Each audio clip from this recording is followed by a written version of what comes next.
Мұхтар Әуезов қорғансыздың күні. С қаласының оңтүстігін жайлаған елдің қалаға қатынасатын қара жолының үстінде Арқалық деген тау бар. Даланың көңілсіз ұзақ жолында қажып келе жатқан керуенге Арқалық алыстан көрініп дәмелендіріп тұрады. Жолдың аузында көлденең созылып жатқан тұрқы 10 шақырымдай болғанмен енсіз кереге сықылды жалғыз тау. Не бауыры, не сыртында ықтыртын жоқ ысқаяқ. Арқалық жадағай, жалғыз қабат болған соң, қыс күнінде жел терісінен соқса да, оңынан соқса да, паналығы жоқ азынап тұрады. Қыстың басынан екі жағын қар алып, жұмыртқадай қылып тегістеп тастайды. Сондықтан өзге жер ашық болып тұрғанда, Арқалықтың бауыры көбінесе бораннан босамайтын. Алыстан қарағанда ақ, Арқалық бұдыры жоқ жалаңаш, көруге аса көңілсіз. Жыл сайын қыс басынан қарлы болып, малға панасы жоқ болғандықтан, бауырын жайлаған ел малын өлтіріп, өзге ел аман отырғанда, шолақ жұрттың құрығынан құтылмайтын. Сондықтан бауырын мекен қылған ел көбінесе кедей болатын. Бұл жерді мекен қылған ел ерте күннен аталарының қонысы болғандықтан және басқа ірге аударарлық жайлы жері жоқтықтан құдайына жылап отыра беретін. Бұлардың жалғыз ақ медеу қылатыны Арқалықтың егіндігі еді. Бауыр сыртының шымы тұтас көделі жер болғандықтан, үй басының салған бірлі жарымды бөлтек егіні тәуір болып шығып, ұзақ қысқа қорек қылатыны сол болушы еді. Арқалықтың бұл айтылған жайлары оңтүстігін жайлаған уақытпен көршілес 3-4 болыс елге белгілі болатын. Бұған себеп Арқалықтың сырт елдер қалаға қатынасатын қара жолдың үстінде болғандығы. Өткен кеткен керуен ұзақ жолда не көлігі талып шалдығып, не өзі шаршап қажып келе жатқанда қадаулы қоналқалық, не түстіктік жері Арқалық болады. Арқалықтың жолы асатын кезең Күшікбай кезеңі деп аталады. Күшікбай Арқалықты қыстайтын 5-6 ауылдың атасы. Өзі батыр болған адам дейді. Дәл дара жолдың аузында Арқалықтың бір кішілеу биігінің басында тастан үйген оба секілді жалғыз мола бар. Сол мола Күшікбай батырдікі. Кезеңде сол себепті Күшікбай атымен аталған. Күшікбайдың кім екендігін, басынан қандай дәурен кешкендігін әрлі-берлі өтіп жүрген керуеннің көбі білуші еді. Оларға білдіретін заманның шежіресі, дәурені өтіп кедейлік басқан, көңілсіз салқын өмірге түскен кәрілер болатын. Бұдан соңғы білдірушілердің көбі өткен кеткен керуенге көп сөйлесіп дағдыланған. Ауыл иесі болған соң, алдынан ешкім шықпай, жаман әдеттеніп, өтірікшілеу болған адамдар болатын. Бұлардың көбі әңгіме айтудан бұрын азырақ шарт керек қылушы еді. Алдымен күндізгі мазасыз суық пен қар басқан көңілсіз елсіз даладан құтылған болу керек. Өңбейтін азнаулақ малдың соңынан жүріп, әрі іш пыстырып, әрі қинаған бейнеттен серпіліп, күн бата үйіне келуіне керек. Екінші көлігіне өзіне азық сұрап, шығын шығаратын жат керуен жоқ болсын. Сол кезде үйінде бірлі жарым көңілі сүйетін, сыйлайтын қонағы болуы керек.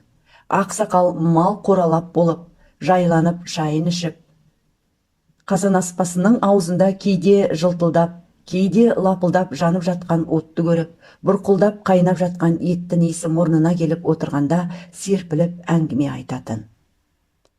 Жолдан қажып келіп, тынығып, жантайып жатқан салбыраңқы күңгірт пішінді жолаушылар бастарын көтерсе де, жарым-жартылай қалғи отырып әңгіме тыңдаушы еді.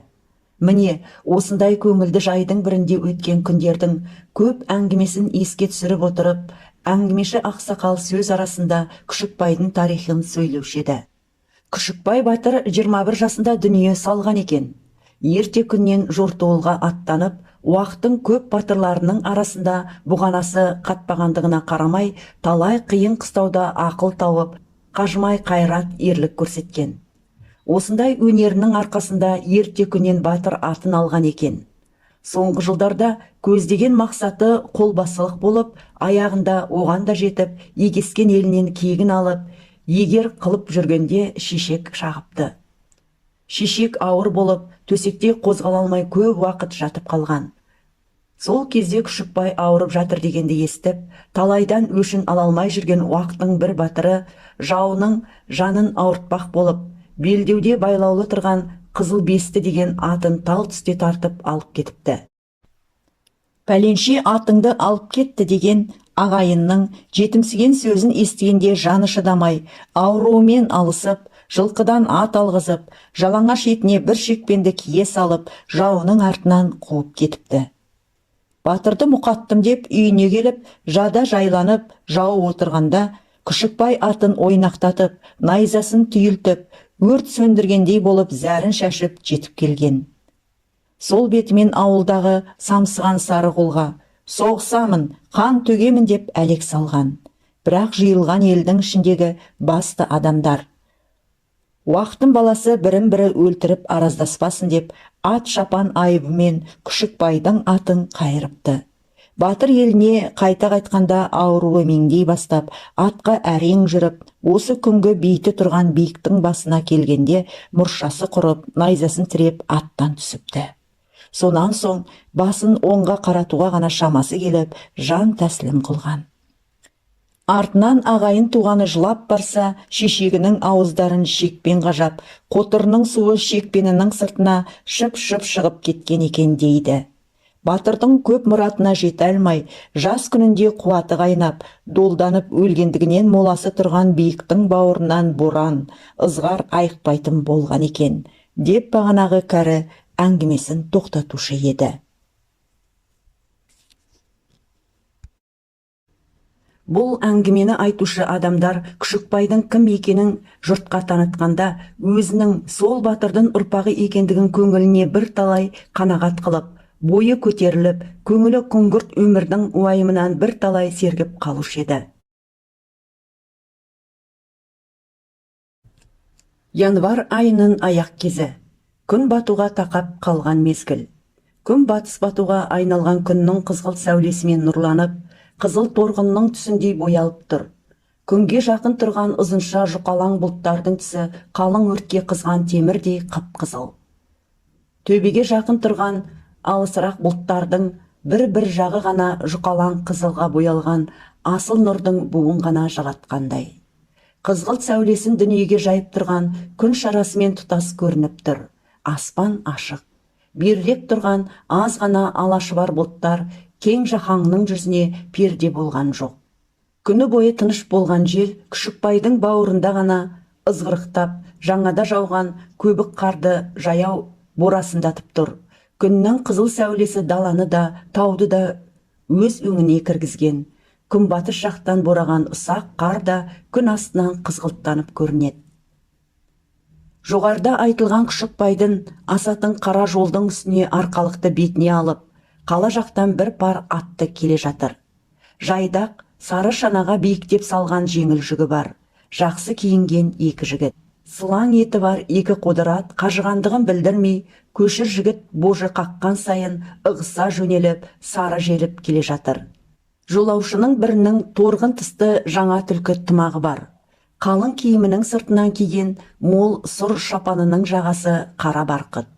Аяғында байпағының қонышын барқытпен көмкерген жада дара етік. Алғашқы көрген жерден ақ мынау мырзасы екен дегізгендей. Бұл жігіттің жасы 30 шамасында. Орта бойлы, дөңгелек денелі, қысқалау мұртты, шоқша сақалды, сұрғылт беті дөңгелек жалпақтау. Суық қарайтын қисық біткен кішілеу өткір көзінде және түксиген қабағында өзгеше қаталдық бар. Кішкене мұрны көз қабағына үйлеспейді. Бұл адамның күлгендегі пішіні құмарлыққа көп салынғандығын білдіріп тұрады. Бұл жігіт Ақан мырза. Қалаға қазынаның алымын салуға барып, жұмыстарын түгел бітіріп, үйіне қайтып келе жатқан беті. Қасындағы Қалтай, ерте күннен жанынан тастамайтын жолдасы. Ақан болыс болғаннан бері қарай атшабар қылып, бұрынғысынан да жақын ұстайтын. Қалтай аса пысық, сөзге ұста, қалжыңқой, әсіресе Ақанның түндегі жүрісіне өте ыңғайлы, әрі жылпос, әрі тілді ер жігіт еді. Ақан күні бойы жолда көп сөйлемей, бір нәрсені қадалып, ойлағандай болып отырды. Бірақ түпсіз терең ойдың түйінін шеше алмай отырған кісінің пішініне түскенмен, Ақаңның ойы қай жерде жүретіні белгілі еді. Ол көбінесе осындай қадалып ойлағанда, қиялында бір сұлу әйелдің суретін тауып алып, соған пәлеңдей деп сөйлесіп, әзілдессем, сондай қылып құшақтасам, сүйсем деп, соны ермек қылушы еді. Қалтай мырзасының не ойлайтынын білсе де, ерте күннен жалтаң болып өскендіктен ашуланып қалама деп қорғалақтап, жанын ауыртатын сөздерді мұндай күйде айтпаймын, сондықтан Ақан үндемегенде о да үндемей отырады. Жолаушылар күні бойы тоңбай келсе де, кешке жақын күн суытыңқырап, Күшікбай бауырының ызғырығы қатайған соң тоңази бастады. Божы ұстап отырған Қалтай бетін уқалап, кішкене қозғалып Ақанға қарап: «Батыр-ау, мына Күшікбай мені өлтірген шешек осы қаласы дей ме? Немене? Бір емеске емес, ызғырықтайды да тұрады» деп күлді. Ақан да түсі жадыңқырап күліп, аз сергіп қалды. Біраз уақыт өткен соң тағы да үндемей, күні бойғы әдетпен тынжыраса бастады. Осылай алыс жолдан жалығып, тоңып, ығы кетіп, қырындап келе жатқан жолаушыларға Күшікбай кезеңінің түбінде бір жіңішке қара сызық секілденіп, Қанайдың жалғыз қорасы көрінді. Ұзақ жол қажытқан жолаушылар осы болымсыз кішкене сызыққа қарап, қоналқаға келетін үйінің әртүрлі көңілсіз жайларын есіне түсірді. Бұрынғыдан да тынжырады, көңілсіздік молайды. Қанайдың қорасы кезең қасына келгенге шейін жан иесінің мекені екендігін білдірмейді. Иесіз абдырап, ұмтылып қалған бірдеңе секілді. Қорадан жарты шақырымдай жерде басы қара қожалақ болған кішкене төбешіктің үстінде томпайып жатқан бір үлкен кісінің, бір баланың бейіті бар. Жолаушылар өтіп бара жатып, әлгі беттерге қарап, ауыздары күбірлеп, тоңған қолдарын көтеріп, беттерін сипап бата қылды. Күшікбайдың басынан соққан боран жаңадан шыққан бетті қармен көміп, қараушының көзінен тез жасырудың қарекетін істеп жатыр. Иесінің дүниеге келгенін сездіретін ақырғы белгісі томпиған бейіт аз уақытта жоғалмақ, із бітпек. Таудан аса соққан жел бейіт тұрған төбешіктің басында әсіресе қатты ызғырықтанады. Бейіттің тау жағынан топырағын ұшырып, екінші жағына жалданған қармен басып жатыр. Аз уақытта бейітті түгелімен қар көмгендей. Кейде себелеп, сырғып өтіп жатқан ұсақ қар өзінің мейірімсіз, ырзасыз, бірақ еркін бір куә екендігін білдіріп тұр. Бейіттен жарты шақырымдай жерде тұрған екі кішкене қора да бейіт секілді мүләйім пішінделген. Тозығы әбден жетіп, ескіргенін төбесі де сездіреді. Қыры етіп жұмырланған, бұрыш-бұрышында үйіліп қалған қорда топырақ қораның онсыз да аласа бойын жермен жексен қылып тұр. Жан жағына үйілген қар қыс басынан бір күрелмегендіктен қораның үстіне шығып, бір жолата басып алған. Аз күнде қораны көзден жоғалтуға айналған. Бұл күйден аманырақ болған есіктің ғана алды. Кішкене тар күресіні бар. Қыстау айналасының әлгідей пішінінің үстіне, теріске жақ бұрышындағы бір қораның төбесі ортасына түсіп, таудан аса соққан боран әлгі тесіктің үстінде ақ түтектеніп, біресе түтін секілденіп ұйтқып, біресе қиыршықтанған ұсақ қарын ішке себездеп төгіп, қораның ішін толтыруға тырысып жатыр. Тау жақтағы пішен қораның ішінде бір-екі шошақтай ғана тапталған аз пішен бар. Бұнда қауырсын жотасының бәрі дар болған бір арық қызыл торпақ және 3 жаман тоқты тұр. Қораның сыртынан білініп тұрған осы секілді көңілсіз күйін көрген адам, бишара, мынау қандай сорлының қорасы екен деп еріксіз айтқандай. Мұны ойлаған адам үйге кіріп, қораны мекен қылған адамдарды көргенде әлгі ойының шындығына көзі жетуші еді. Күндізгі бір көрген жолаушылар күн батып, қой қоралаған мезгілде осы қораның алдына келіп тоқтады. Шанадан түсіп, үстерінің қарын сілкіп болған соң, Ақан мырза қораның сыйқын көріп көңілсізденіп: «Қалтай, осы үйге қайдан әкелдің? Кісі отырарлық жері де бар деймісің? Басқа үйлердің біріне бармай» деді. Қалтай атты доғарып жатып: «Үндеме, неге әкелгенімді кейін білерсің» деді. Құлағына жайлы хабар тиген соң, Ақа үйге кіруге асыға бастады. Аты доғарылды. Енді қонақтар қараңғы қораның ішіне кіріп, қабырғаны сипалап жүріп, есікті тауып алып үйге кірді. Үй, ауыз үй, төр үй ретінде салынған екі бөлмелі екен. Бірақ ауыздағы бөлме затында үйге арналып салынса да, қазіргі қалпында үйліктен шығып, әрі шошала, әрі қораның міндетін атқарып тұр. Үйліктің белгісі терезенің жалғыз әйнегін жапсырып қойған тесіктен және жылтылдап от шығып жатқан бір бұрыштағы кішкене қазан аспадан ғана білінеді. Іші қараңғы, бұрыш-бұрышында аяздаған қар, қабырғасы да қара балшықпен сыланған. Төбесіне жапқан сырғауыл қарайған, түгел ыстан қап-қара. Терезе жақтағы бір бұрышында жаңа туған бір қозы және арқасына кигіз танып қойған бір арық қызыл торпақ тұр. Төр үйдің іші бұдан гөрі аз көңілдірек. Көп тұрғандықтан май болып кірлеп, қарайып кеткен кішкене тар тесіктен кіргенде, оң жақ бұрышта ешбір әксіз, ретсіз үйлі салған үлкен пеш бар. Одан жоғары бояуы көшіңкіреген ағаш төсек. Үстінде іждихатты қолмен жиылған сұрғылт түсті көне тоздау екі-үш көрпе жастық. Есікке қарсы төрде кішкене жүнаяқтың үстінде екі ескі сандық. Үйдің қалған жерінде бөтен еш нәрсе жоқ. Төр дегені екі-үш кес ғана жерге жайылған ескі құрым киіз. Оның үстінде бір-екі ескілеу сырмақ. Үй ішінің барлық жасауы осы. Бұл үйдің де қабырғасы көп жылдардан бері сыланбағандықтан әр жерінен қара балшығы шығып, кір болып қожалақтанып тұр. Пештің де өңе бойы не күйі немесе қожалақ болып, кей жерлерінің кәрнезі сынған, о да тозығы жеткендігін білдіргендей. Оңтүстікке қараған екі көзі жамаулы кішкене терезеге тау желі гуілдеп соғып, әр жеріндегі тесігінен тыстағы суық бу болып кіріп тұр. Көздерінің бәрін қырау басқан, әппақ, пештің қырында тұрған кішкентай жалаңбас лампының жалпылдап жанған болымсыз жарығы үй ішінің қараңғылығын зорға жеңіп, аз ғана елпілдеп, күңгірт қызғылт сәулесін түсіреді. Бұл үйдің барлық жаны үш-ақ әйел. Пештің жанында бір-біріне тығылып, бір сүйіп отыр. Әйелдердің біреуі 80-нен асқан, кәрілігі әбден жеткен кемпір. Екіншісі 40-тың шамасындағы әйел, үшіншісі 13 жастағы қыз. Кемпірдің жасы қартайып, қуаты азайғандығы шын болса да бетінде ерекше бір қайрат білінеді.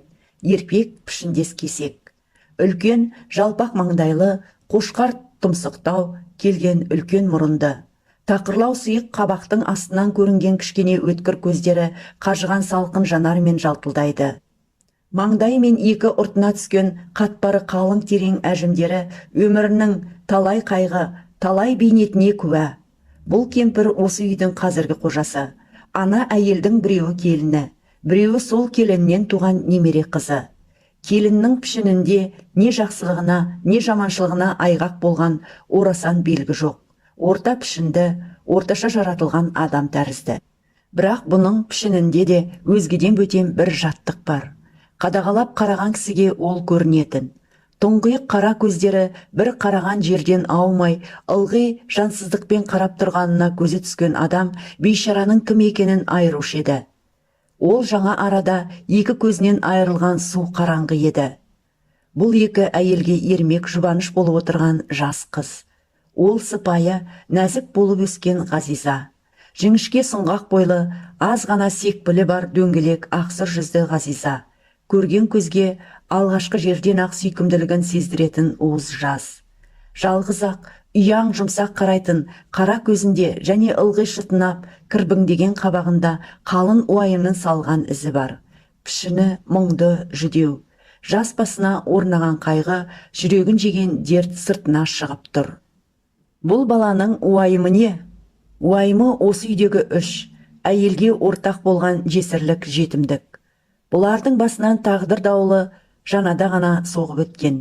Қораның алдындағы жас беттер сол дауылдың салдарынан туған.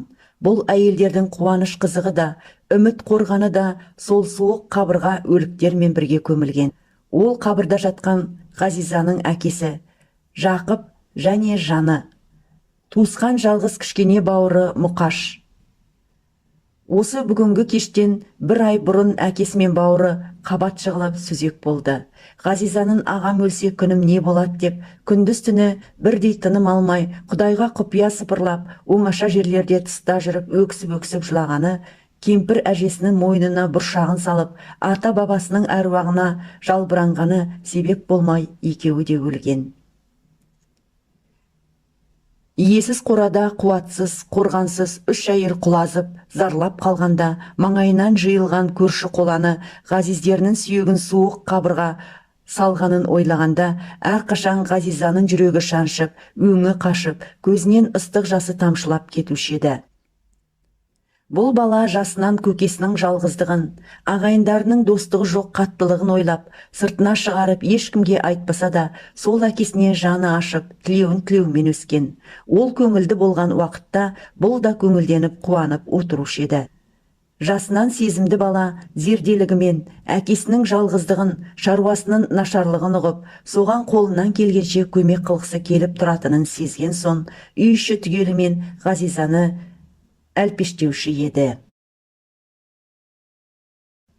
Бұрын әкесі тартатын ауыртпалықтың бәрі бұл күнде Ғазизаның өз басына түскен. Еркек істейтін шаруаның бәрін өзі істейтін болып, әлі келгенше үйінің барлық шаруасын ұстап тұрған өзі. Соңғы аз уақыттан бері бұл қызметін үстіне тағы үй ішіндегі бар жұмыс масыл болып мойнына мінді.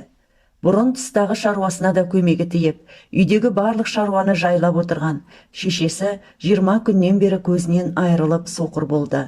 Жақыптың тірі кезінде көзі анда-санда ауырып қалып, шөп түсті, көз ауру болдым, желге асқынып кетті деп жүре беруші еді.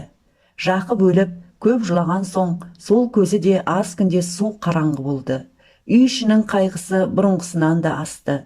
Жетім жесірге ес болып отырған кемпір басынан қара тұман айықпай, үст-үстіне қайғы жауып, қабат қаза көрген соң, Құдайға, тағдырға нанған көңілмен бір уақыт шын жалбарынып, назаланып, Құдай-ау, не күнә сұмдығынан осындай қазаға душар қылдың, не жазығым бар еді деп, меңіреу дүниеге сұрақ қоюшы еді. Ауыр өксікпен күрсініп, кеудесін жарған уайымның жалынын ешкімнен жауап қайтпайтынын білсе де, анда-санда дауыстап айтып отырушы еді. Ғазиза да екі шешесімен қосылып, жүректерін жеген қиғыларын сыртына шығарып сөйлескенде, бұрынғы өткен күндерін сағынушы еді. Кемпір оны да еске түсіріп, ол күнде бір дәурен екен ғой.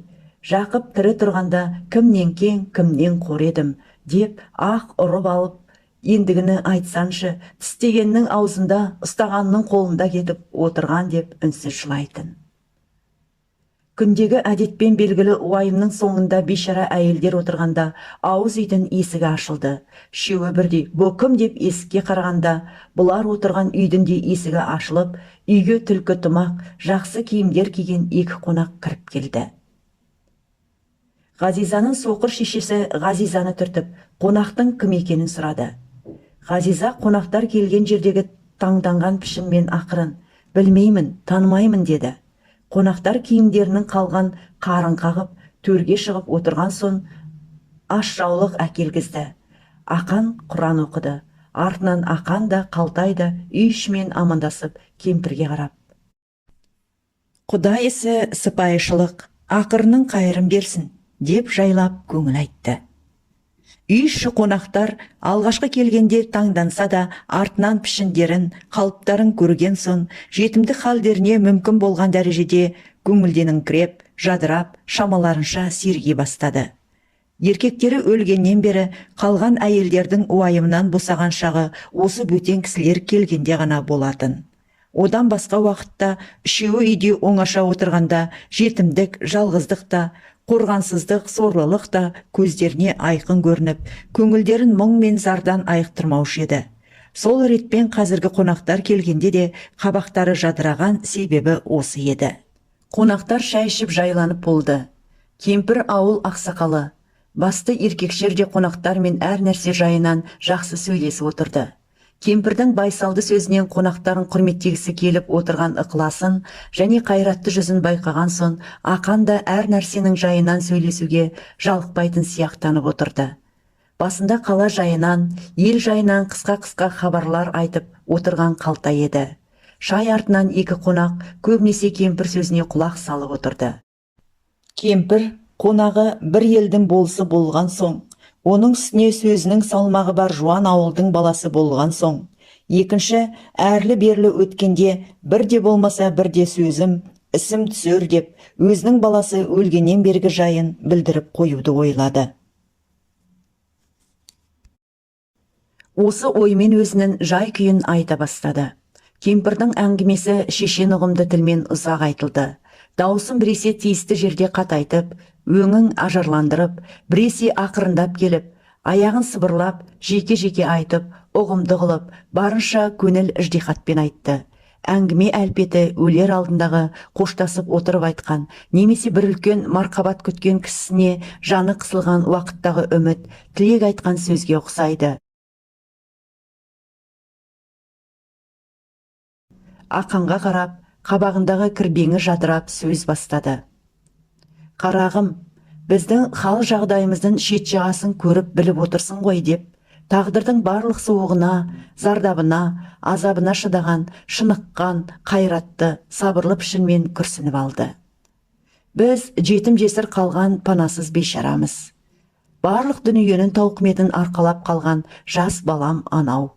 Мен болсам, сарнаған тілімнен басқа түгім қалмаған, қайратым қайтқан, бір аяғым көрде, бір аяғым жерде тұрған, қуарған бір кемпірмін. Екі көзін алып, Құдайы мүгедек қылып қойған келінім анау. Өзіне күтуші керек қылып отырған ол бір сорлы. Әр өтіп, бері өтіп жүргенде, сондайлық бейшаралар еді-ау деп, есіне ала жүрсін деп, айтып қояйын деп отырмын. Күндердің күні болып, жүдеп жадап, біреуден зорлық, біреуден қорлық көріп отырған үстіне келсең, көзіңнің қырын саларсың. Жайынды айтып қояйын, ең болмаса жылы сөзіңді айтарсың. Бөтен елдің жұмысына не сөз айтам демессің. Сендердің сөздеріңді тастай алатын уақыттың баласы жоқ қой. Бұл арада отырған елде адам секілді адам бар ма? Ұрғашы секілді жыбырлаған ұсақ. Қорыққанына ғана жауап беріп, қорқса ғана айтқаныңды істейтін сұмдар емес пе? Міне, менің Жақыбым өлгеніне 2 ай болды. Біреуі туысқан болып, бейшара жайын қандай, шаруаң не күйде деп есіктен қарады екен. Қайта үйімізге келсе, шетінен тысырайып, жуансып келеді. Ылғи жетім жесір деп қызығып, айталап, бір нәрсемізді аузына түсіріп алғысы кеп тұрады. Ұялмағырлар ұялмастан бізді жегісі келіп тұрады. Мен сорлы балам өлгеннен бері солардан көрген зорлығымды айтайын деп отырмын. Жақып өлді. Одан бір жұма кейін жығылғанның үстіне жұдырық деп Мұқашым өлді. Күндіз түні жылауда болып есеңгіреп отырғанымызда, енді бұл үйдің еркектері кетті. Ылғи ұрғашы үй болып отыра алмайды, дүниесін бөліп аламыз. Қатындарды әрқайсымыз қолды қолымызға аламыз деп, балаларының бет топырағы жасырылмай жатып, суық сөз жүргізді ғой. Баламның тірі күнінде ағайын ішінде жақын көріп, бауырына тартып, қолына түскен азын аулағының жартысын жырып беріп жүрген жар дегенде жалғыз сенген Ысмағұл не қылды?